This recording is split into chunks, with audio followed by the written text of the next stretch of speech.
Salamat Datang and welcome to Manthan with Saraswati. Continuing with our theme of last episode, where we discussed the impact of COVID-19 on our health and well-being, today we will be discussing the importance of diet, nutrition, lifestyle, and exercise in the post-COVID recovery phase. Now, with the pandemic gripping Indonesia and other regions, we are not only we now not only have to take care of proper diet, but also focus on improving overall lifestyle, which will help us build strong immunity and better metabolism. So post-COVID recovery diet is so important as it helps you recover faster and come back to normal routine very quickly. So welcome all to post-COVID recovery diet and exercise. Your choices today will make a better tomorrow. An informative session on managing your lifestyle at large here on Manthan with Saraswati. We all know that during our normal lifestyle, food and nutrition are the way to get fuel, providing energy for all our bodies. We need to replace nutrients in our body with new supply every single day. A healthy diet supports normal growth, development, and aging, and physical activity can help you shed those extra weight gain and maintain weight loss by burning calories. We all know this. But today, our focus is on post-COVID recovery diet and exercise, which is extremely important for those who have gone through the trauma of suffering this ruthless virus in a health battle.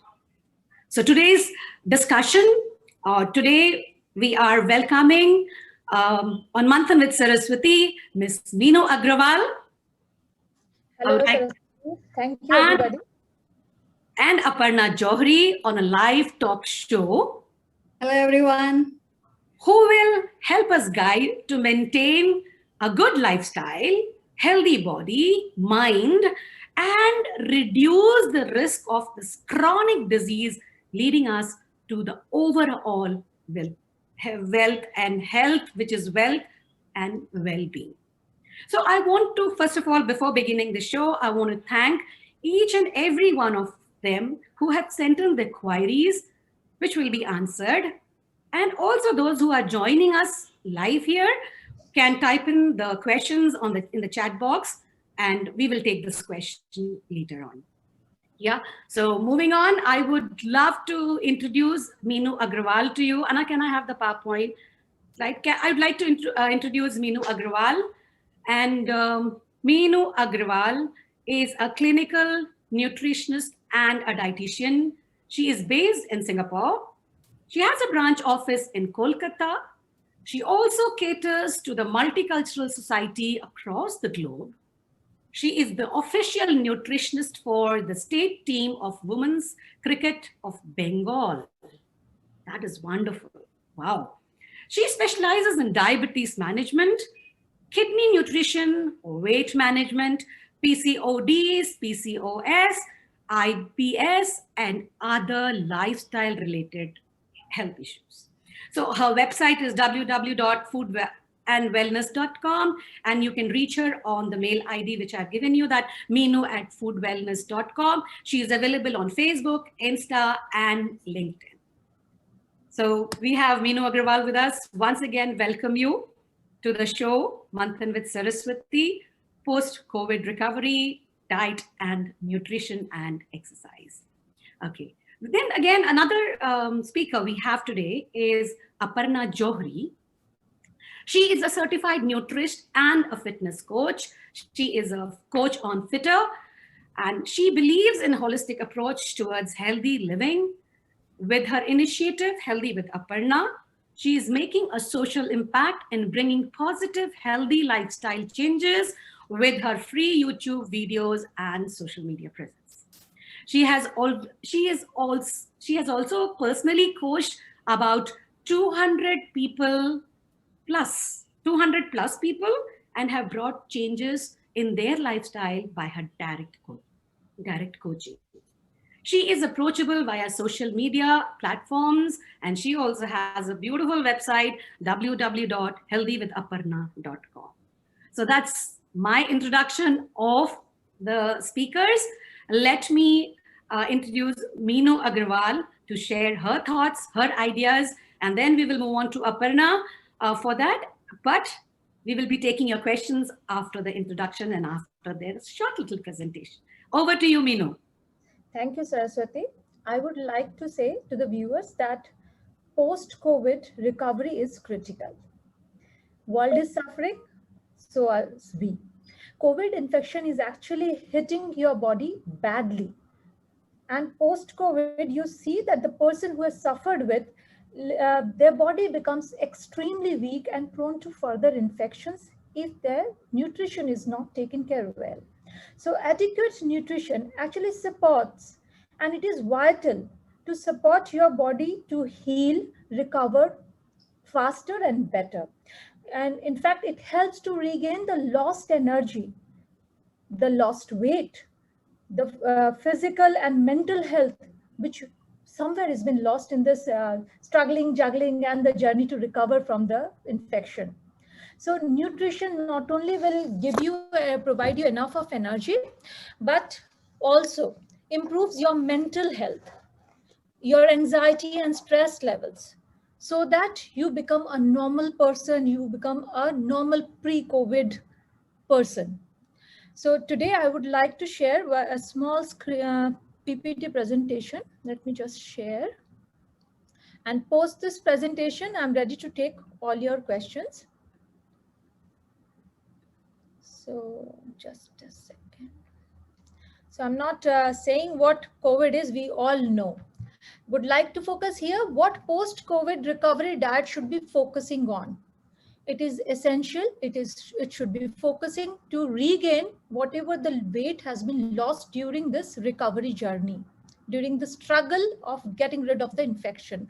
So those who are pre-COVID, before the infection, if they were on the overweight side, then don't try to regain the weight which was earlier. Try to regain only the weight which is healthy, for them necessary to have.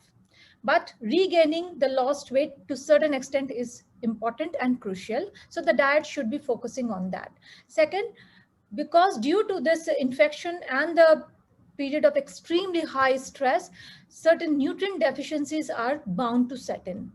To balance the nutrient deficiencies which might be set in your system, the diet should be focusing on. And we all know, to boost immunity, to improve immunity, to fight further infection, to prepare your body to take care of further foreign attacks. And if those who were having certain other associated health issues before COVID infection, like say diabetes or hypertension or say thyroid issues or any other health condition, so the comorbidity conditions, how to manage them well, because these are the sufferers who have suffered worse with COVID infection because of pre-existing comorbidity conditions. And overall regaining strength, which is our ultimate objective of the diet. So first and foremost thing I would like to say, your plate, how your meal plate should look like. I have shared here a picture. If you focus on this plate, this is a normal dinner plate of around 9-inch diameter. So diameter is from center, one edge to the other. This is a 9-inch diameter. If this is the plate size, divide it into 4 quarters. 1 quarter should be your wholesome grain.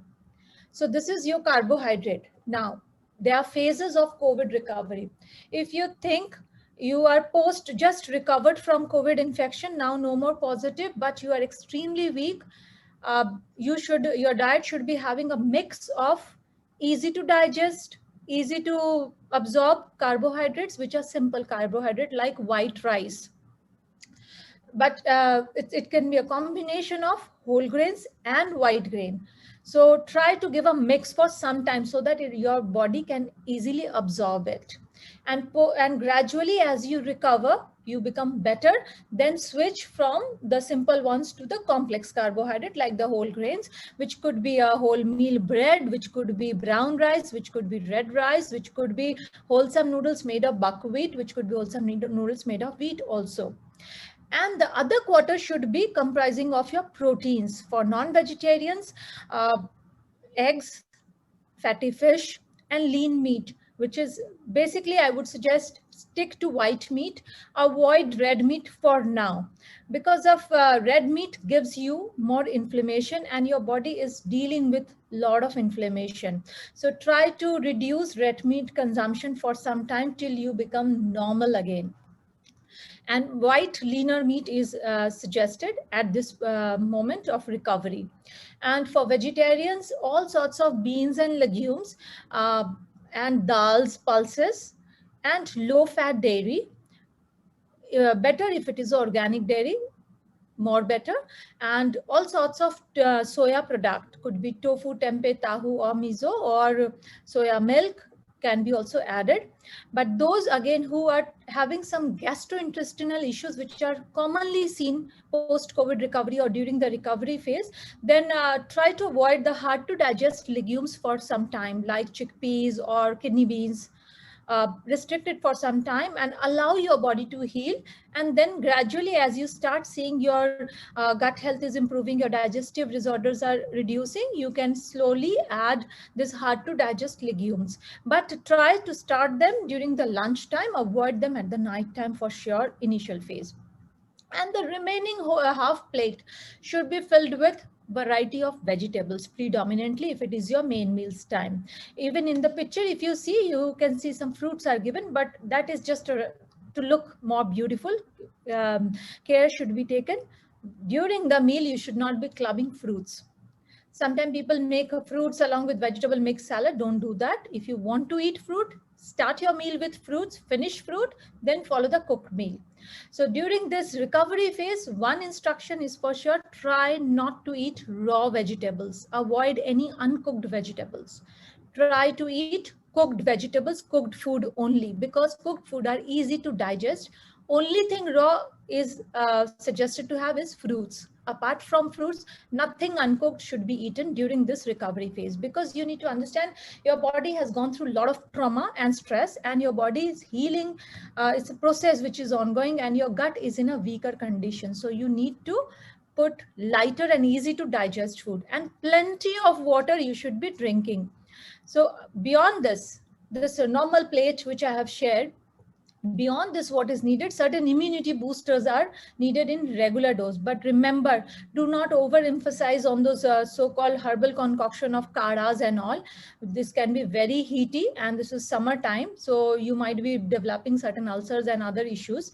So have regular supply of some easy to drink herbal teas, which can be made out of tulsi or cinnamon or little bit of black pepper powder, a pinch, or maybe adding of elaichi or cardamom.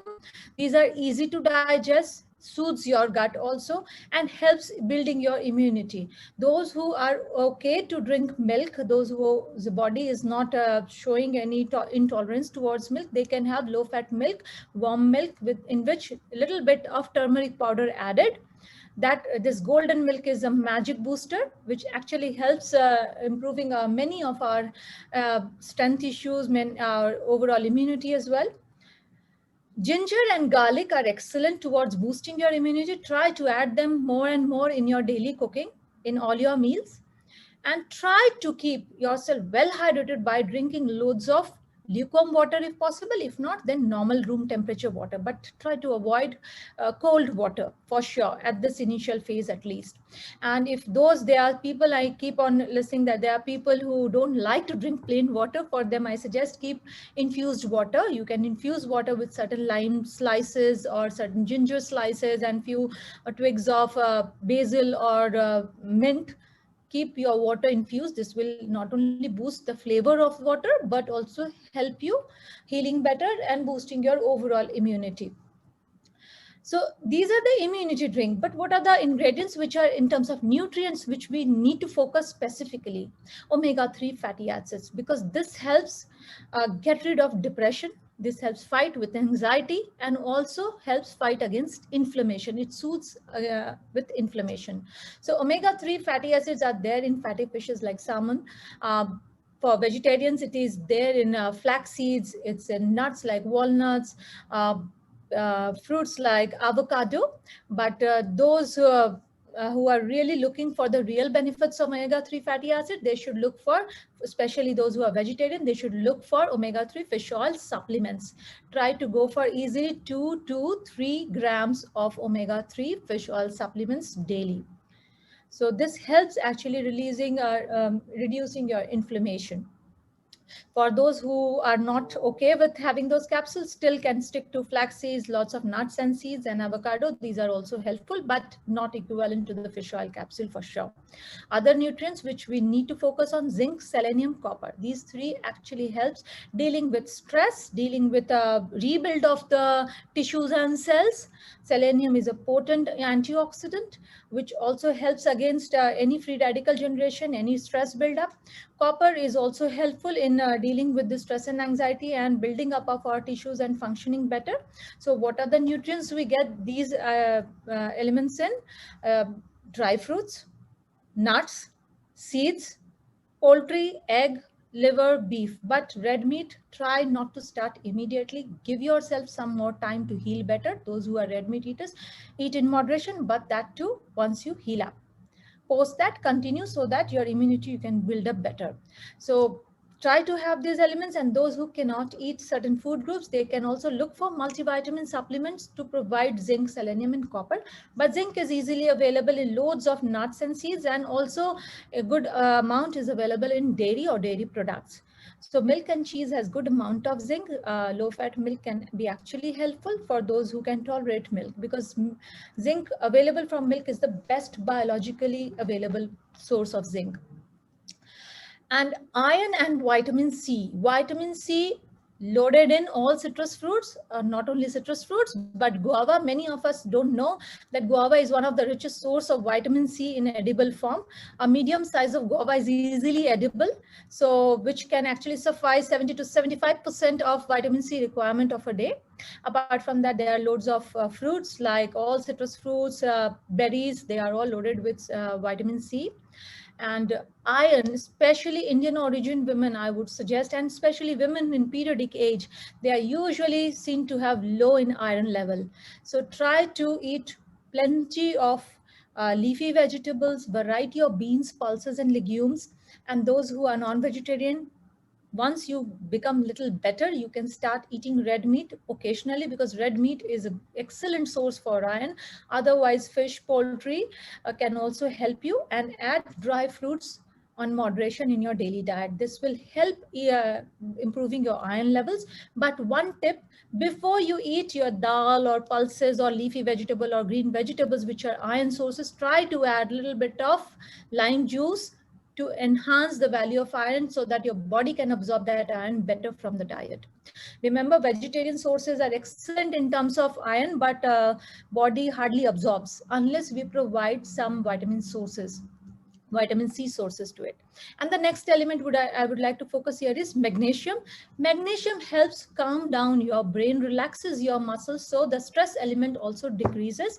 And magnesium is easily available in all leafy green vegetables, in nuts and seeds like sunflower seed, pumpkin seeds, sesame seeds. These are excellent source of magnesium. So try to eat the variety of these food groups so that you get the benefit of all these nutrients. And why I'm focusing again and again on stress, because of this COVID infection, a lot of stress and anxiety is seen, and that stress, it is directly related with our gut health. Once we are very stressed, what happens? Our gut health gets compromised, and on top, loads of medicine trial and error has been done on our body. That also triggers negatively our gut health. So to relieve and soothe our gut health, certain herbal concoction and green teas are also helpful. Herbs like ashwagandha has shown real good benefit in reducing our stress and anxiety level. Herbs like lavender, chamomile, or hibiscus has also been good with our stress and anxiety management, along with the antioxidants which is there in the tea. We can actually keep drinking and sipping in between our meals this kind of tea, which helps reducing your stress and improving your overall body's health. And the one more important part is fermented food. Try to add more and more of fermented food in your daily diet, because this will help improving your overall gut health. Remember, a body is a person, so humans' whole health depend on how the gut is behaving. And during COVID infection, gut is the first and foremost thing which has been impacted, whether it is because of medication, infection, or stress and anxiety, or just home confinement or lockdown. We are stressed, and that is impacting our gut health. Try to incorporate food like dosa, idli, kanji, yogurt, probiotic like Greek yogurt or kimchi or fermented drinks. Add it in your daily diet, because a healthy gut means a healthy and calmer brain. And we all know how brain takes care of whole of our body. So improve it. And those who find it difficulty to have this in your daily diet, please supplement yourself with probiotic supplement at least 3 to 6 more months after you recover from COVID infection. This will help. And no wonder we all know lifestyle. When we see holistically, there are 4 pillars, not only diet. Diet alone cannot work. Diet, exercise, sleep, and stress management are the 4 strong, crucial pillar of a healthy lifestyle. Exercise, I'm totally leaving to Aparna will take charge. I know she's the expert. But sleep management is very important. Try to fix your sleep time. Because of this lockdown condition and phases, what happens, stress levels are increased. People are working from home, and to relieve that stress, what they're doing, they're watching late night movies or shows, not maintaining the sleep timing. Remember, when we are in deep sleep, our body heals the best. So try not to play around with the sleep timing, and stay away from any digital gadget, mobile or TV or laptop at least an hour and a half before your bedtime. That will help relieving stress from your system and calming down your muscles and brain to get a sound sleep. And the last element is stress. When we do regular exercise, which I'm sure Aparna will explain today, when we do regular exercise, eat healthy, stress is automatically reduced. Avoid inflammation causing food. For last, remember the topmost is sugar, second is refined flour. Avoid or limit alcohol intake, avoid processed meat, and limit and avoid, if possible, artificial trans fats like margarine. So these are all the stress causing, inflammation causing food. If we can say no to these elements, we can definitely improve our health. See, I love this picture. I just wanted to share this because I love this way the cat is sleeping. We need this kind of sound sleep. Trust me, our body needs to heal. When we are in deep sleep, our body heals the best. Our antibodies multiply, our hormones readjust. With this, I'm ready to take all your questions. Hands over to Aparna. She is the expert for our fitness. Thank you, everybody. Before Aparna begins, thank you so much, Meenu, for that wonderful presentation of yours. And I think it has told us, the post-COVID recovery, no raw vegetables to be taken, and so much of information about, nutrition, about, vitamins and sleep and exercise and everything. But before we go on to Aparna, I just have a guest who joining us just now. And she is Mrs. Kusuma Bansal. Welcome, ma'am. She is the second secretary, Indian Embassy, Jakarta. And she has already joined us. So, ma'am, welcome you. And we are very happy to have you on our show. And hope this helps us and helps all other, like I'm a post-COVID recovery patient. So there'll be many more who are listening to us, who are joining us through Facebook, and it is live on YouTube also. So probably those who are benefited, we are more than happy to share our knowledge with you. So now, thank you, Meenu, once again for that wonderful explanation and the presentation. So moving on to Aparna Johri to have her thoughts on what lifestyle and fitness means to all of us during our post-recovery stage. Over to you, Aparna. Thank you, Saraswati Aunty. I'm very happy to be here and share information related to it. And thank you, Meenu, for the wonderful session. So now I will share the screen and share with you all what all we can incorporate. So hope you all can see my screen. Yep. Okay. So we know that one thing will not give us the result. It's very important that we have a healthy, balanced lifestyle. And when we say healthy lifestyle, these three things comes in picture: food, nutrition, activity level, and sleep quality. And how your sleep quality will be better, it's all about your mental well-being. So food nutrition session we just now had with Meenu, and it was amazing that she shared lots of food and what is good for our health, what will help us to reduce the inflammation and build the immunity. So all those things were taken care by Meenu. Now let me talk about activity level and how we should go ahead post-COVID. Okay. So when we say we need to do exercise or we need to be active, it's not just about spending an hour in a gym or doing a home workout. It's about improving your lifestyle throughout the day. It is very important that we make our lifestyle as an active lifestyle. These days, it's very common that everybody is working from home. We all follow 8 hours of sedentary lifestyle. So if you have 1 hour or if you spend 30 minutes working out and then you spend your more than 80% of the day just sitting on your desk, it will not help. So it's very important that you analyze your lifestyle and then make changes. So for example, incorporate more of activity, take stairs whenever you are on call. For example, if you are Zoom call, try to stand and attend the call. Or whenever you can take a call from phone, just walk around. So try to be active throughout the day. Not just 1 hour of workout will help you.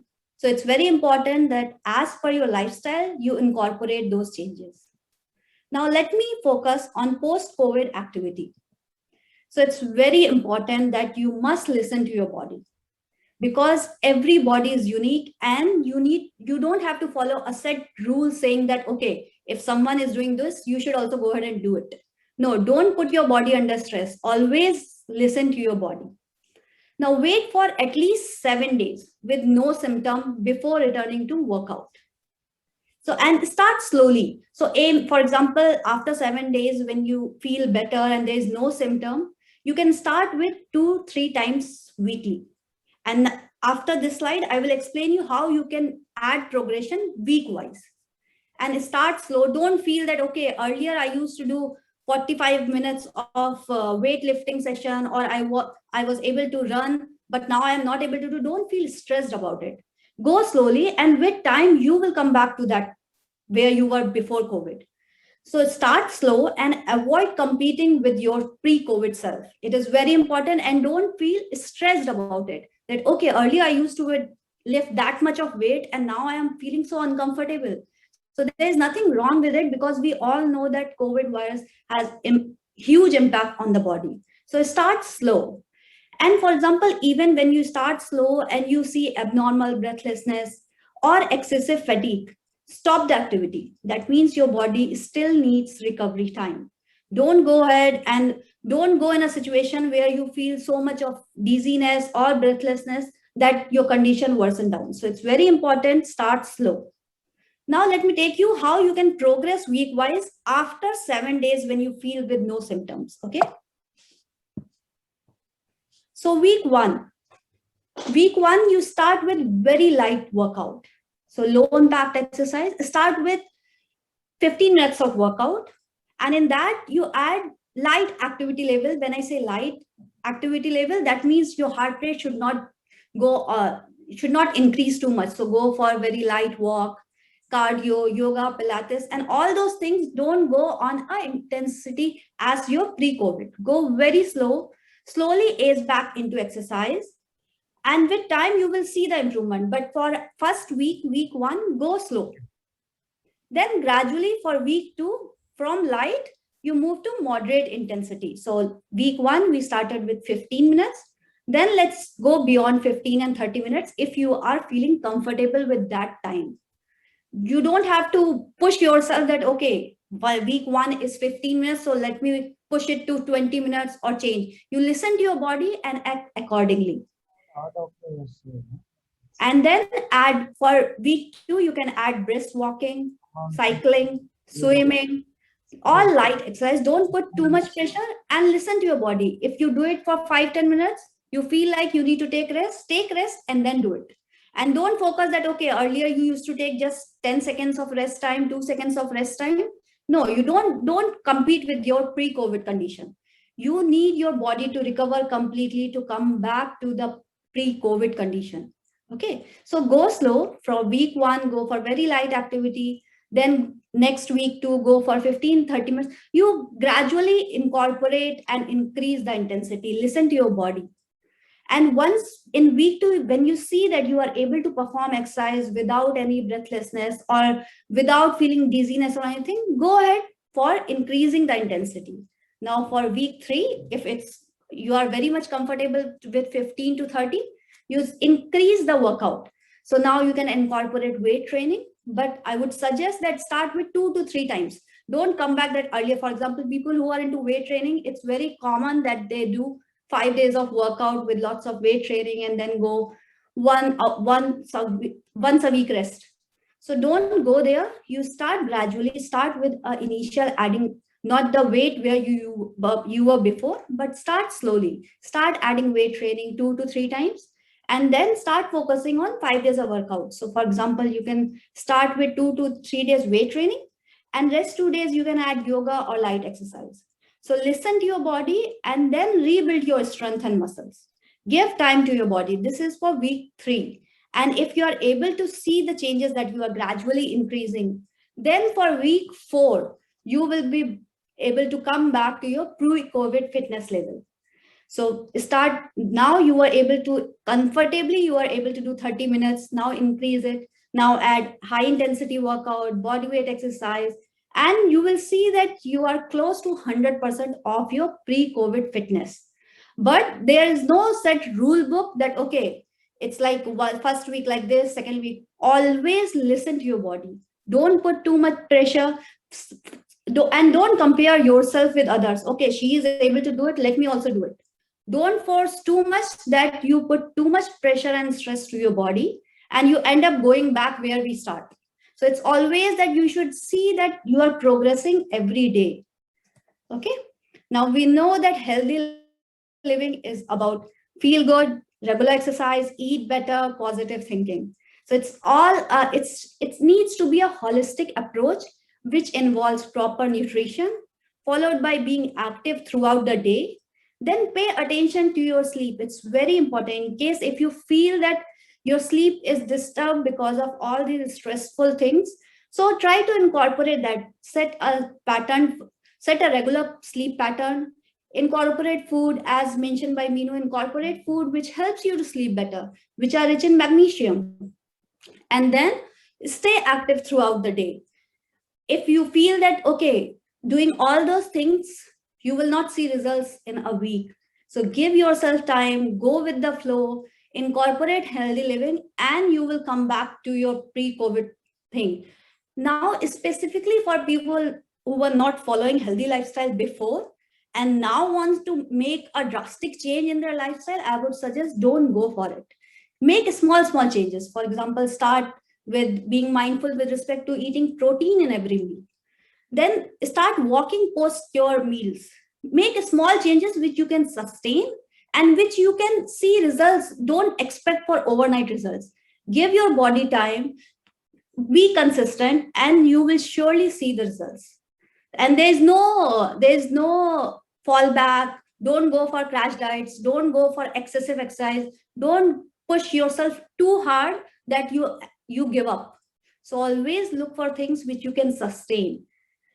Like this, you will see the improvement, and it's very important that we build strong immunity, improve our metabolism, and follow healthy living, because it's a holistic approach with respect to food, with respect to exercise, as well as with respect to your mental well-being. So stay healthy, stay happy.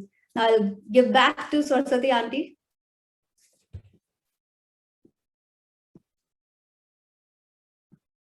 Okay, that's wonderful, Aparna, to hear from you about active lifestyle. I think always listen to your body. Don't compare with others. Then positive thinking, feel good, regular exercise, and eat better. Correct. Wonderful. Lovely to hear. I think we have planned for 1 hour session. It looks like it could go a little more than 1 hour. Are you okay with it, Aparna, Jory, and Meenu? Yeah, I'm totally fine with it. Okay. Okay, so let's take up. I'd like to start with questions which came in early, and I think a lot of questions are coming on the chat box also. So probably when that question is shoot out, probably you both of you can answer to that question. So first, what I would do is I have a set of questions which has already come in. So I will shoot the first two questions to Meenu, and then probably the next two to Aparna, because both of you are in the same field. So let's see how we go ahead and how we do this. So let me take my first question. Are you okay, Meenu and Aparna? Let's go ahead. Okay. My first question is like during COVID recovery stage, can one be reinfected or can the disease be transmitted through food? Maybe a short answer to this would be helpful for the person who has asked this question. Yeah, so Saraswati, when the person is asking during the post-COVID recovery stage, first is we need to understand whether she is out of infection or not. Okay. If there is no more active infection, then yes, there is no chances of spreading the infection, whether she touches or he touches the food or gives somebody, because there is no more infection in her or his body. But when she asks, there are two phases of the question: can one be reinfected? One can get reinfected with other form of infection. Usually immediate COVID relapse is not seen. Okay. Once you are out of the infection totally. Okay. If you're not sure, you must get the test done to ensure that you are no more having any infection. Then yes, you are no more prone to have immediate COVID infection. But if, as I said, if nutrition is not proper, your body is weak and fragile, you can get other form of infections. Some other infections are easily waiting to catch you, you know. Hope the person understood that. Okay, my next question is also to Meenu. And what if we eat healthy for 3 months and then go back to our moderate healthy diet? I mean, normal healthy diet, moderate healthy diet. Does this have any adverse reaction on our body? This is after post-COVID. So it is not only post-COVID, for normal person also. We need to understand what is healthy diet and what is not so healthy or moderate healthy diet. Okay. So healthy diet is not something which is a very restrictive diet. If it is you are a healthy dieter, which means you are actually allowing your body to eat all the nutrients which are essential for your bodies. Okay. In a regulated, balanced amount of carbohydrate, wholesome ones. You are eating enough amount of protein which is adequate as per your height, your age, and your activity level, and plenty of fruits and vegetables, provided you are not diabetic. If you are diabetic, then yes, fruit restriction is there. We have to see your level, and based on that, fruit intake has to be adjusted. If your diabetes is well balanced, then you can eat like a normal, any other normal person. So that's a healthy diet which allows you to eat everything in moderation. Cheat days can be only a cheat meal, cannot be a full cheat week or cheat days, or often cheat days, you know. Not so healthy things are actually allowed occasionally, and occasions are not every day. Just because of the affluence of everything is so easily available these days, just on a phone call away, people forget that these are supposed to be occasional treat. So if you think you are a healthy eater and you are happy with your meals, it should not be having an expiry date. Okay. Why switch on and switch on and off between a healthy diet and not so healthy diet? Do you want to say that I want to eat healthy to shed something only, and then I don't mind after 3 months I will adapt to also not so healthy food and trigger inflammation in my body? Body is not like a computer that you just switch on and switch off. It doesn't work like that. We need to understand it's a whole process. Every addition of day in your lifespan, our metabolism is going to go down post 30. It's no more constructive. It's on this destructive way. Unless and until we work towards building it up. And it's if you would have heard, Saraswati, people are struggling to lose weight and to maintain. Even they lose, maintenance is a challenge. Why? Because they take it for a temporary base. They think it's a healthy diet. If you think about it as a diet, it comes with expiry date. Take it as a lifestyle, which is a continuous journey. You can't stop doing it. Yes. And I think people in Jakarta, the Gojek, GoSend, that. And in sitting in India, that Swiggy thing has to be, controlled so that we fight this, after 3 months. I cannot blame them. They also provide you healthier option. It's up to you what you're making. Your choices has to be your own, and you should be responsible for it. Yes, I think yes, because this is a post-recovery session. Yes, sometimes the cravings there, but like Meenu said, we need to control it and control. It's all about discipline. Our brain is way more capable and stronger than what we think. If we set in that discipline, I don't think we can deprive of nutrition in terms of healthier food and tastier delights also. Yes. Tastier food can be healthier too. True. Agree. Totally agree. Okay, now next set of questions. Again, Aunty, I would like to add some more points. What Meenu said, it completely makes sense that we need to be disciplined. Yeah. So the thing is, when people think about diet, they think for a crash course kind of thing. Let me do it and then get over it.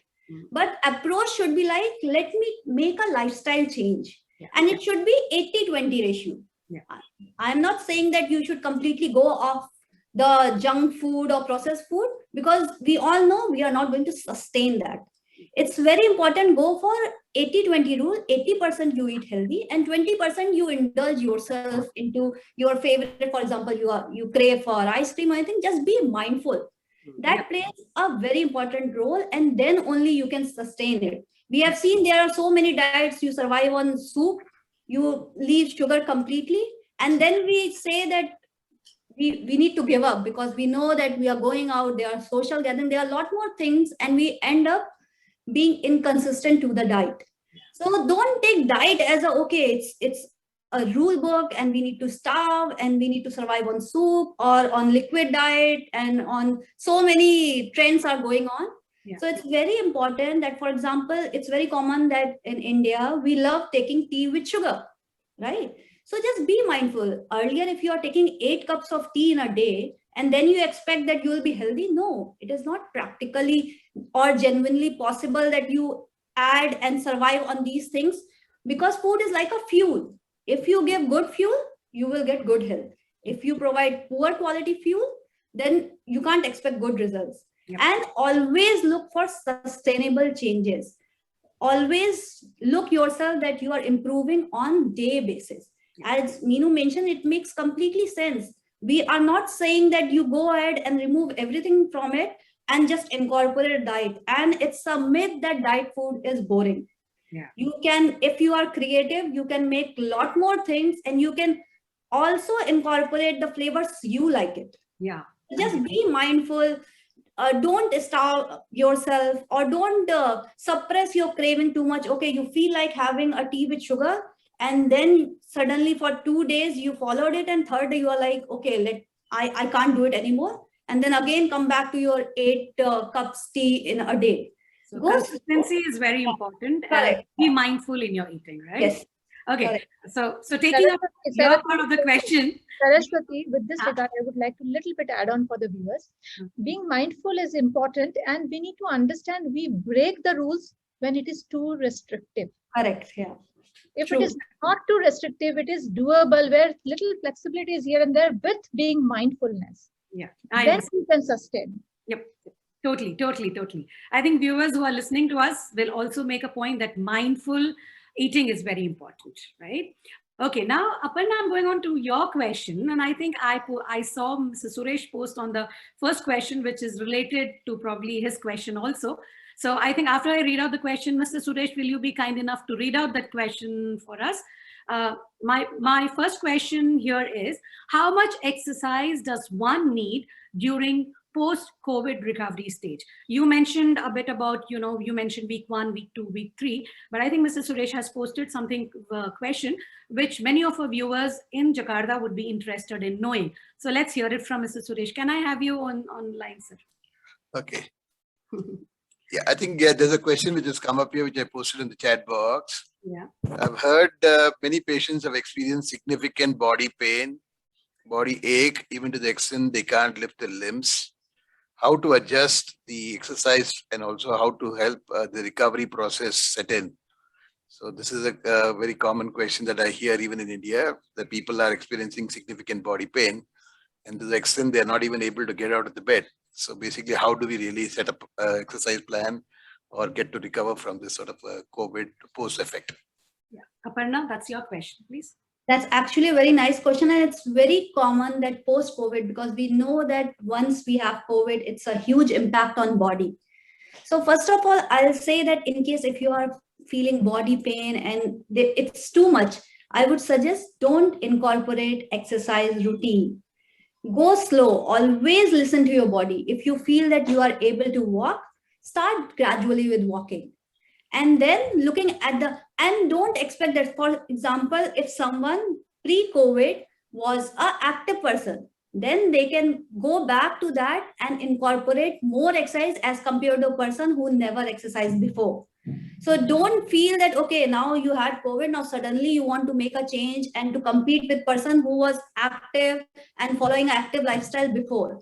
So we have seen that people, it is very common that when we are under stress and when we see problem, we want to make changes as soon as possible.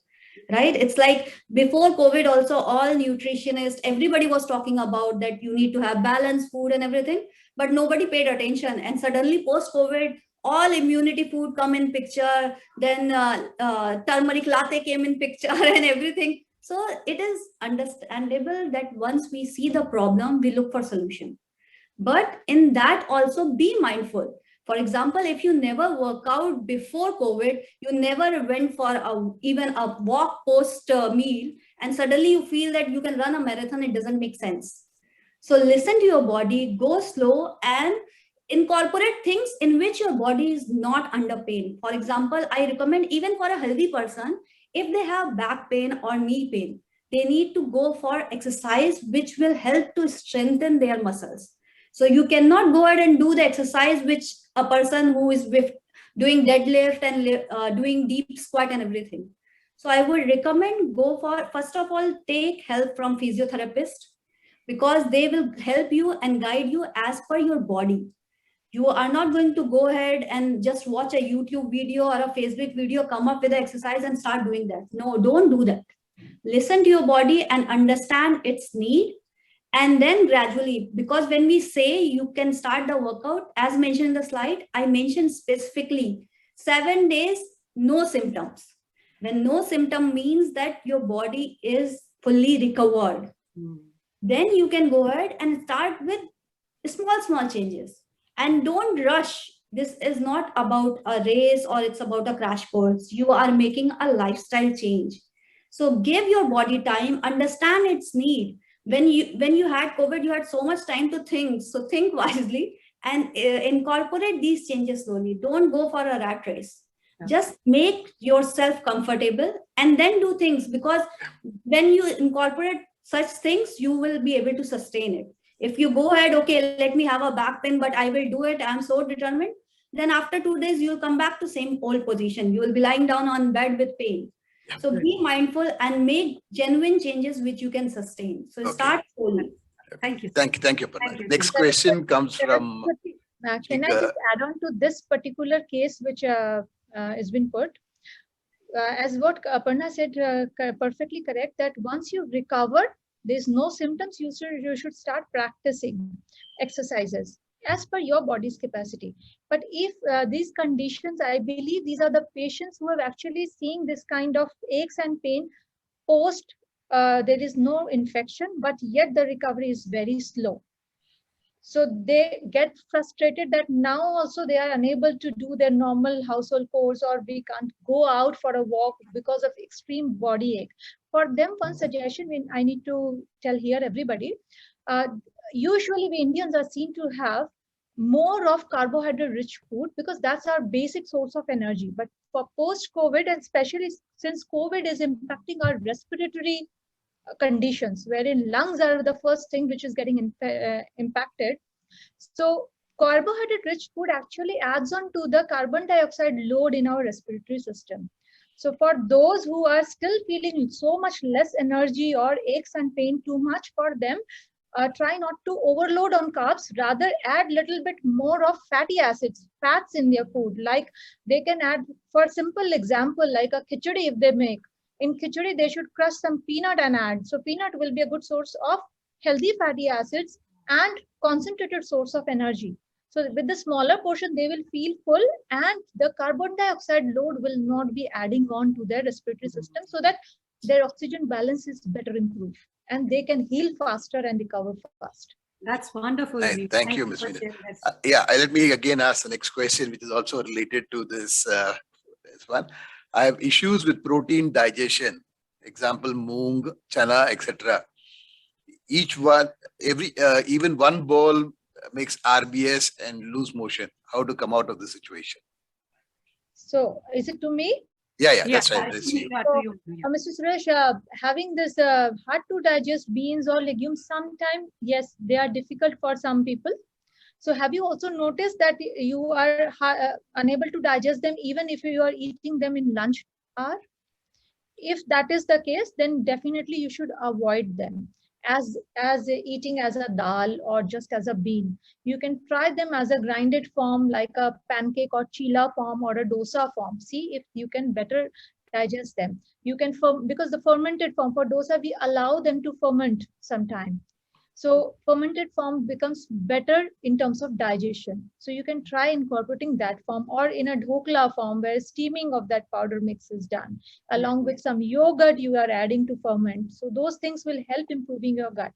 And having understood that you are the person who is finding it difficult to digest any sort of mung beans, wherein mung beans are one of the lightest beans. So you can try adding more fermented food in your daily diet to improve your gut health. So And- I think there's one more question which has come in related to the same thing. I'm a vegetarian, high protein diet is recommended for me, but I'm allergic to milk products and soya products. So what do you suggest for me? Will including dal be suffice to meet up with the protein level? So I think you can combine this question and like what you said. So if you can combining just dal all for the that questions. kind of patient who is lactose intolerant and whose body is not going well with soya products. So combining dal in just dal form is not enough. Then she has to be more watchful and mindful of how she's incorporating dal. So at least she can use it like, as I said, chila or pancake or dosa, where the concentrated form of dal is being used. Ensure that you are eating some form of dal in all your 3 meals, main meals. And on top, you can supplement yourself with vegan protein, which is basically out of pea protein powder to suffice your protein requirement. Yeah. Otherwise, it is very easy to go low on protein, and especially in the condition where you have been advised to have high protein, you need to supplement on top. I hope my viewers are taking a pen and pencil. And to those jot down also these one more points. suggestion for those who have been restricted on certain kind of protein and they are mostly relying only on dal or beans for their protein. Ensure that you are consuming a lot of fermented food to improve your gut health. Okay. Otherwise, that can trigger your gut health, and bloating, the indigestion will be a commonly seen problem. Yeah, like as you suggested in the. Okay, I have a question which has come up. Many of the patients who had COVID are experiencing significant increase in sugar levels. Also, what is your suggestion, Mrs. Meenu, for people who have diabetes, how to adjust their diet, especially in this sort of a condition? Yes, this is a common condition with those who are having pre-existing diabetes, and even those who are not having diabetes but were overweight or on a borderline diabetic condition, and because of the COVID medications curing on certain steroid treatments, their sugar level has been impacted badly. So first thing is, not only this, also I would like to add, because of COVID, lot of stress and anxiety, and sugar directly gets fluctuated with inbuilt of stress, addition of stress in your system. So first I need to explain to them, I always do that, try to de-stress yourself, try to do some meditation, try to regulate your stress level, and give your body some time to see the settling in your diabetes or sugar level, provided your diet should be also followed as per diabetic diet, which means high in fiber, adequate protein, and low in processed food and low in processed carbs. And also keep a check on fat consumption. Whatever fat source you add, maximum should be from healthy fats. No processed or lesser amount of saturated fatty acid should be given. Not more than 10% saturated fatty acid should be given into their patient's diet. So these are few precautions they need to understand. Do some amount of breathing exercise as the body's condition permits, increase exercise. That will also help improving in the insulin responses. Sleep on time. Try to set timing for your sleep. Do yoga, do meditation, do whatever therapy which helps you feel less stressed. I have seen improvement with patients who are listening to music. Especially COVID is a disease condition where we are confined, we are alone, and this is also building up added on stress. So if you are for whatever reason, whether your family members are infected, you are secluded, then please ensure that you are using the social media. Connect with your friends, connect with their family, and keep bothering them. No need to feel That's, shy. that's a Yeah, good this idea is to going bother to your help you. family. Keep yourself occupied and busy. Don't think too much, and give your body some time, 2 to 3 months time. Trust me, it will come down normally. Yeah. Okay. Now moving, because you said meditation and yoga and all that, my next question would be to Aparna. It says, I'm just combining two questions. Aparna, I think you can answer both of them or separately as you wish. Okay. So my second question is, the major side effect of, for me and for my other friends who have a similar situation, so I just combined it. So major side effect for me after COVID is I feel less motivated and depressed. And how do I overcome this? This is one question. And the next question is also there, so you can answer both the questions, Aparna.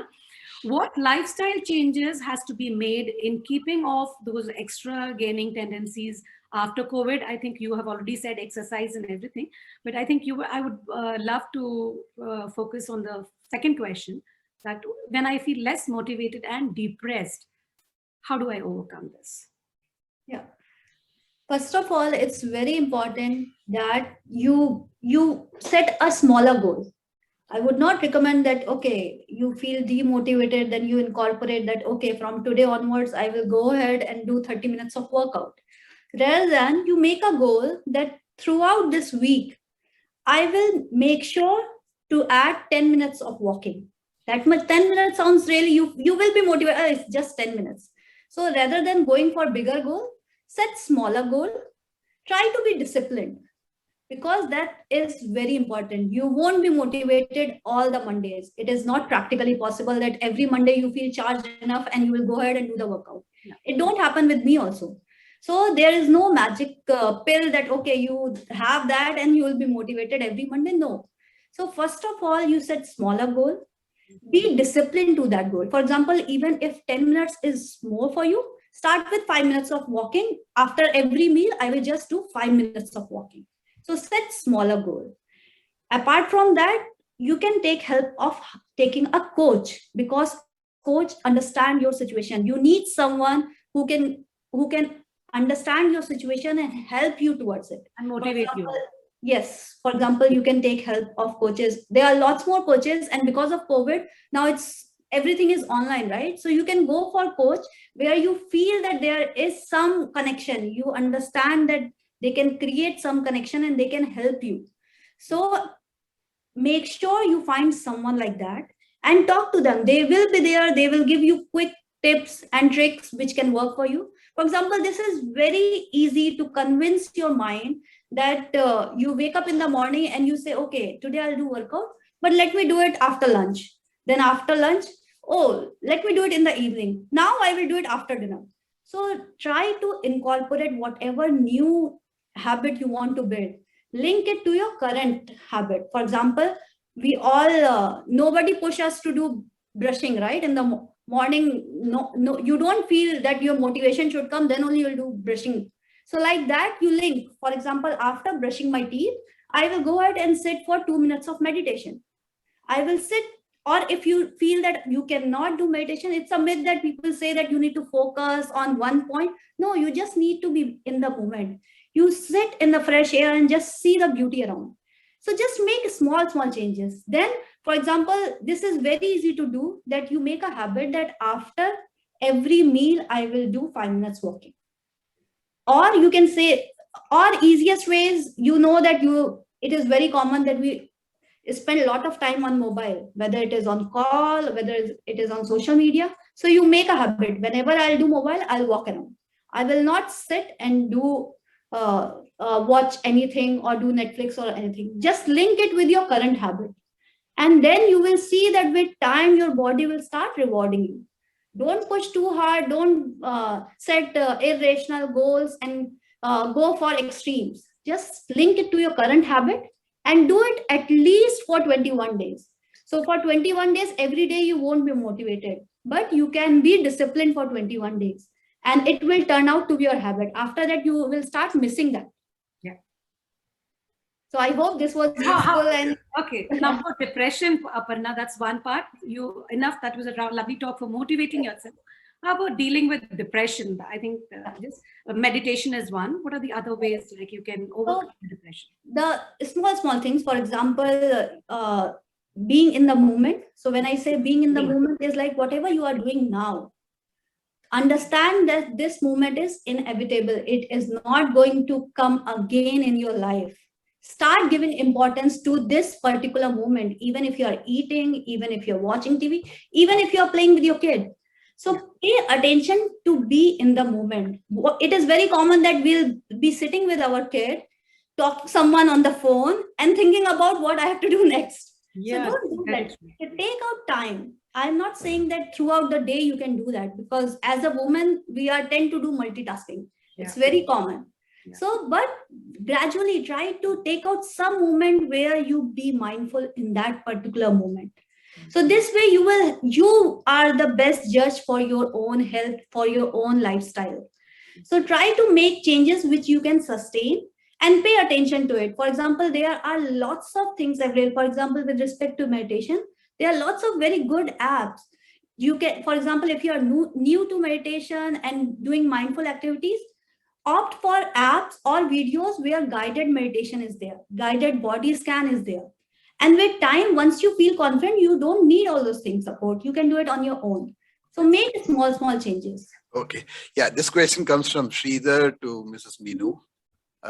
You explained about the need to maintain a healthy diet in your presentation. What is the duration that we should maintain this healthy diet? I think it should be forever, but anyway, this question is, what is the duration we need to maintain? Lifetime, sir. At the lifetime, yeah. Mr. Sridhar, you should maintain it for lifetime. And also, he's asking. I would like to add on to the previous question, which Aparna has just answered about the depression. Yeah. Once a person, sometimes it is seen that once a person is depressed to a certain extent where he or she is not able to take certain good calls or justify what they are doing, unable it's to. After post-COVID, Bino, it's not the typical depression we have. Post-COVID is even more, Saraswati, because post-COVID depressions are even on higher level. Okay. Yeah, I know. Yeah. So that is the time your diet has to be also a little modified for these kind of patients. That your diet should be rich in serotonin boosting food. Because you can directly cannot eat serotonin, but you can eat food which can help you boost serotonin. So like food which are rich in tryptophan, food like banana, milk, these are easy ways of boosting serotonin in your level. And serotonin is a chemical which is a happy hormone, we call. It boosts and uplifts your mood. Try to stay in well lighted accommodation. Try to go out if your situation permits to outside environment, which naturally boosts up your serotonin level. Yeah. Try to mingle, talk to people, do activities which makes you feel happier inside, so that your depression will go down, settle down slowly. Food actually helps. Magnesium and serotonin rich food actually helps in reducing your depression, but it has to be a continuous practice. Need to be emphasized, and people need to be pointed out first that yes, they are suffering with depression. Then you can try this. Yeah, along with this, maybe because I'm also post-COVID recovery into a very thing. My question to you personally, I have not typed out, but I'm just taking the liberty to just, because you're talking about depression. Problem with me is like, I am hungry, but I don't feel like eating. So is it a kind of a stage where a post-COVID recovery patient go through? Or it is a common feature which you have come across people, like the food is there, you are hungry, but the moment the first and the few spoons you have eaten, you feel satiated and you don't feel hungry, and you just, is it because of the prolonged medication I have taken? I mean, this is my personal question to you. So Saraswati, I would like to address this very nicely. During this last second wave of COVID, I and my team of 5 nutritionists and dietitians, we have dealt with more than 280 patients post-COVID recovery. Yeah. And this was majorly a common symptom with many. So nothing to surprise. Yeah. As I said, because of the COVID treatment, drugs and the stress and the confinement, everything is playing together. Your gut health is impaired.